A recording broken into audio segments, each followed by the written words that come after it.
ចាប់មាសបានមកចាំងក្រមុំចាប់មាសស្រែកសុំយំពីចំណៃលាចលាយទឹកខ្មុំមុំដាក់ព្រាថ្មីបាញ់ចុកស្វល់ដៃឲ្យចាប់ស្លាប់ចិត្ត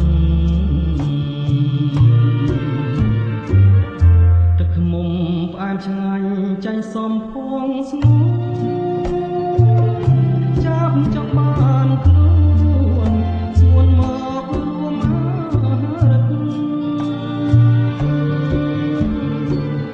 ចាប់យំមកបោះឲ្យស្រីអាណិតមានបដូរជីវិតល្បិតចិត្តប្រា